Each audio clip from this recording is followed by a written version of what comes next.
Bună ziua, prieteni, și bine ați venit pe canalul nostru.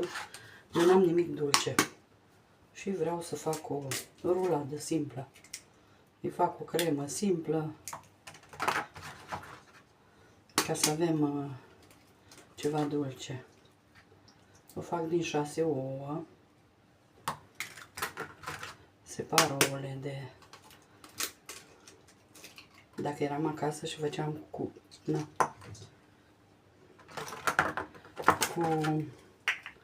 mixerul la mare, nu le separam, dar aici, ca să nu mai stau. Uite că parcă am mâini stânci.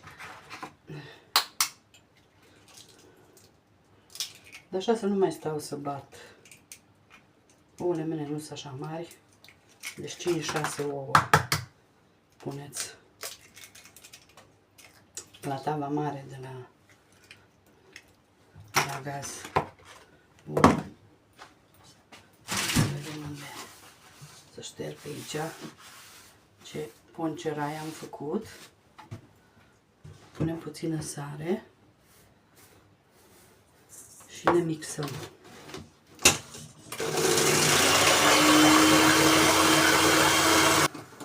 Am mixat ouăle bine cu 6 linguri de zahăr și acum pun gălbenușul și mixez mai departe.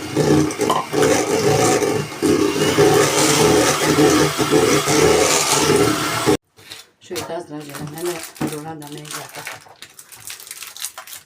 Așa. Să știți că n-am pus numai 5 ouă. Am zis că pun 6 și când se strâng gunoi, că m-a rămas un ou. M-am zis că astăzi zis, dar nu contează. Acum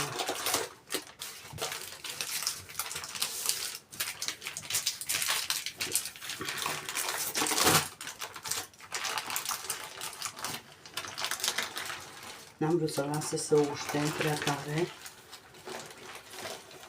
M-am zis în 15 minute asta e gata. Nu trebuie mai mult. Așa, eu aici îl pudrez puțin cu zahăr pudră.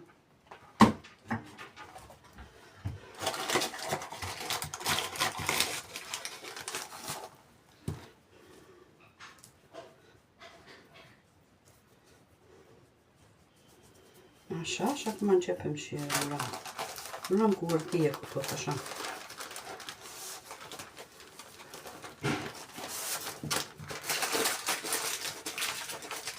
Și lăsăm la răcit până la momentul umplerii. Lăsăm așa, rulat. Și o să vă arăt când fac crema. Haideți, dragile mele, să facem crema acum. Eu bat aici 250 de mililitri de smântână pentru frișcă. Bat puțin. Și după aia o să pun zahărul și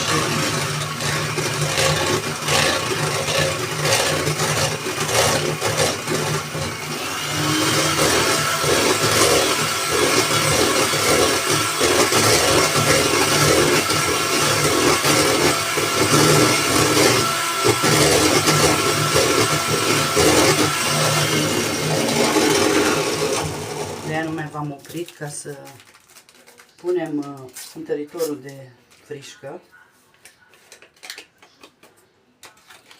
Deci când pentru o sticlă sau pentru 250 de mililitri punem un întăritor, pun și o vanilie, pun și 200 de grame de mascarpone.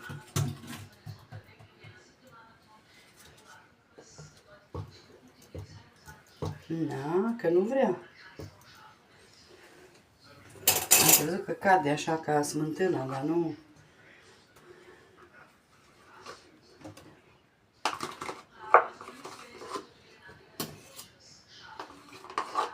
Ca să umplem rulada, știți?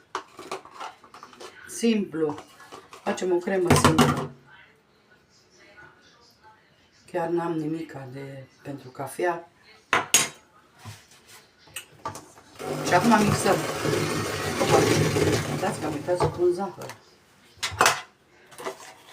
Și punem 2 linguri de zahăr.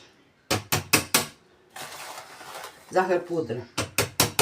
Dacă aveți îndulcit, atunci nu mai trebuie.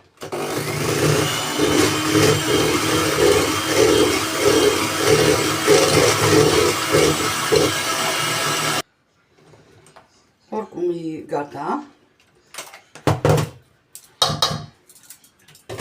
Așa, eu o să iau de aici puțin să pun pentru decor deasupra, 2 linguri.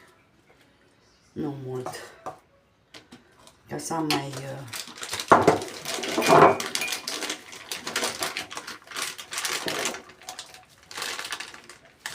fac 2-3 alveole acolo sus. Hai să mai pun o lingură să... Mai bine să am destul.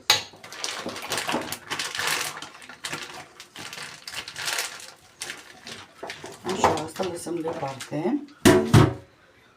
Aici, în ea, o să bag eu puțină smântână. Din asta, smântână de alimentară. Îi schimbă automat gustul. Știți ce fain gust îi dă? Așa gust fain îi dă.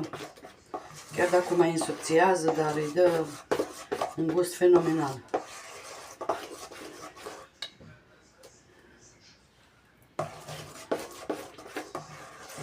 Deja i-au schimbat gustul. Foarte fain.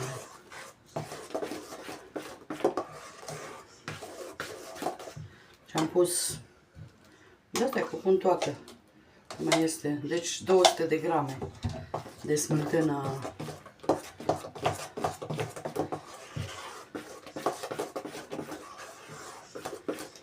Smântână pentru gătit, pentru mâncare. Deci nu smântână de gătit din aia subțire.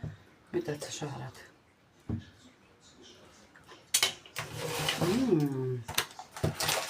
Ce faină e. Așa. Haideți să vedem, am aici forma ca să văd. Da, tai capeții și numai bună. Așa. Eu aici prima dată un cu puțină dulceață din astea de coacăze roșii.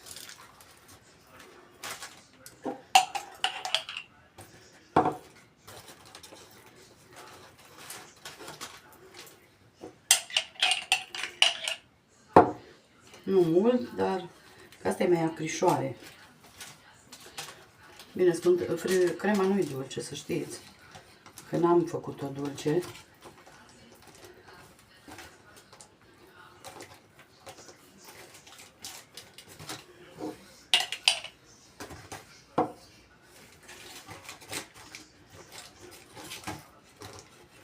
Vedeți ce maleabil e.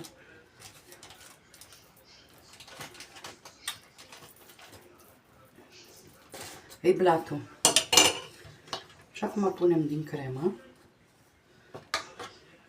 Împărțim crema să avem și pentru afară. Să o decorăm. Deci nu exagerăm, dar nici nu punem puțină, știți?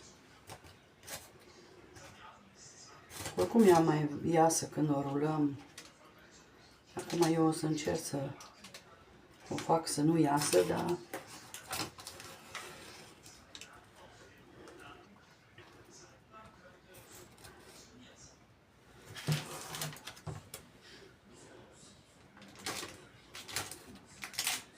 Trebuie să...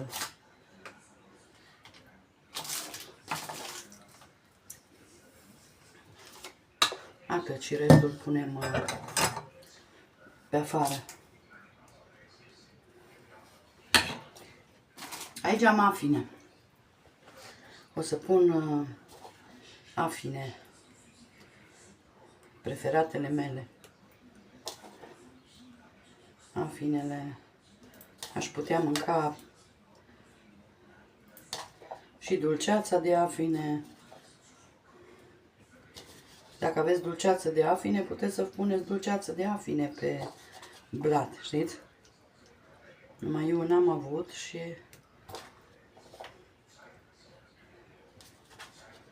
nici n-am avut,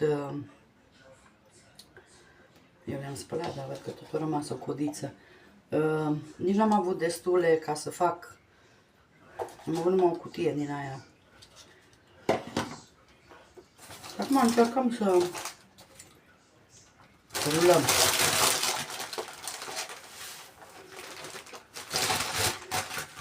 Așa, ne ajutăm de foaie ca să nu ne murdărim. Vedeți?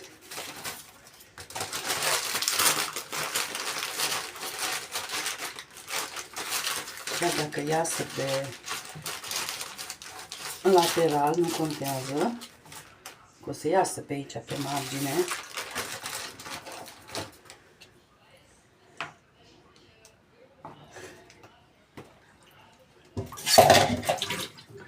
Cam strâns-o.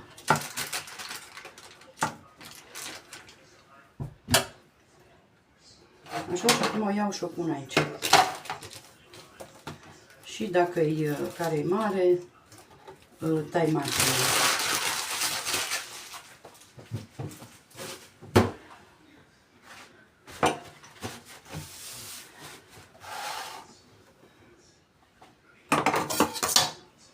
Eu acum să tai marginile. Asta să-mi iau o farfurie. Scuzați că am dat cu...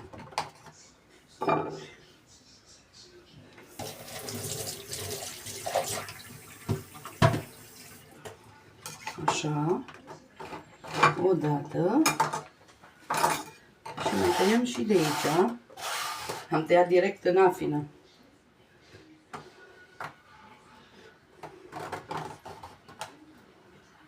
Și așa.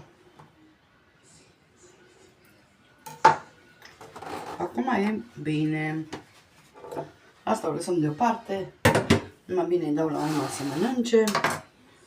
Și acum continuăm cu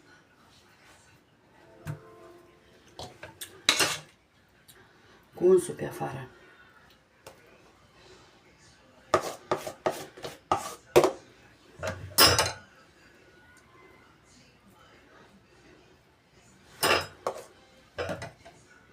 Uitați că eu vreau să pun în restul. Las așa o parte albă. Și în restul vreau să pun o țără dulceață. Să aibă așa o culoare roza.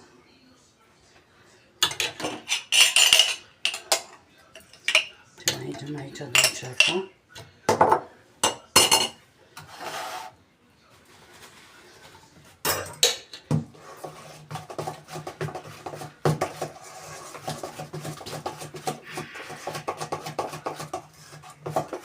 Vedeți că așa primește o culoare roz.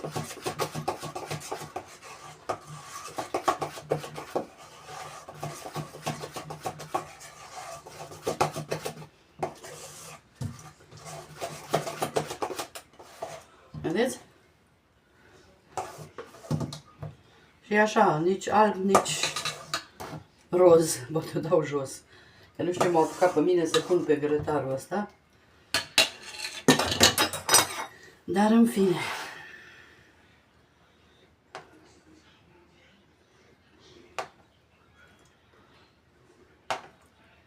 Mie îmi place totdeauna să fac marginile și după aia să... Poate auziți televizorul că merge.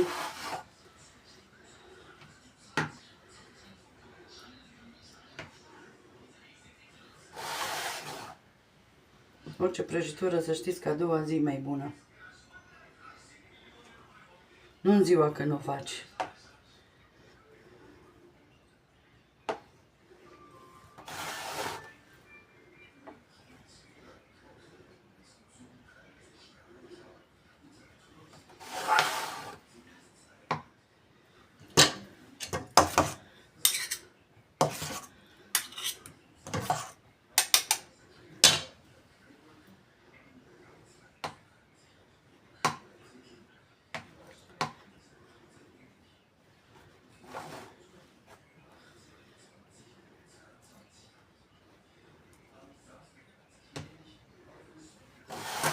că atunci nici nu se uscă, știți, deasupra, dacă are cremă.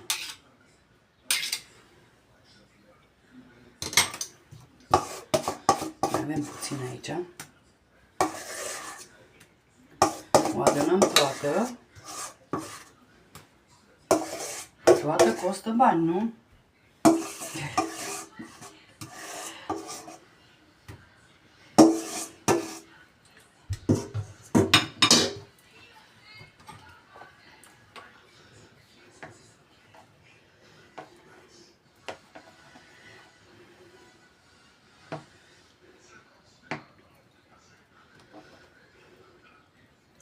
Acum decorul puteți să-l faceți cum doriți.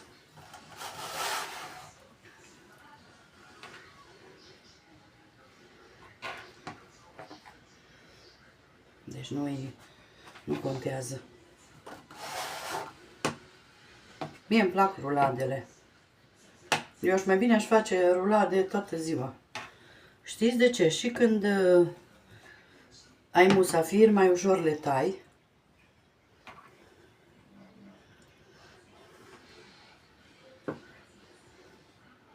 Gata, nu mai fac nimica, că s-ar putea să o stric. Dacă tot o bibilesc atât. Și nu vreau să vă plictisesc. Mai ales care sunt profesioniste, clar că le plictisesc. Dar nu contează. Cele profesioniste nu stau să se uite la mine, că ele au rețetele lor. Ok, eu nu mai fac nimic, nici nu mai nivelez, nici nimica. Acum fac niște alveole aici sus.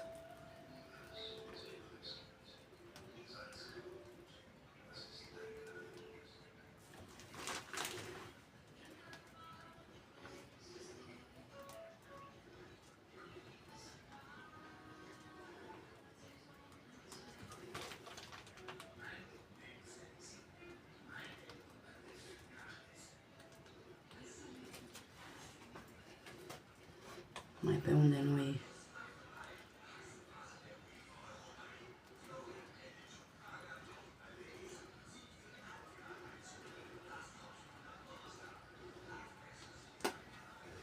Atât. Acum punem câte o afină.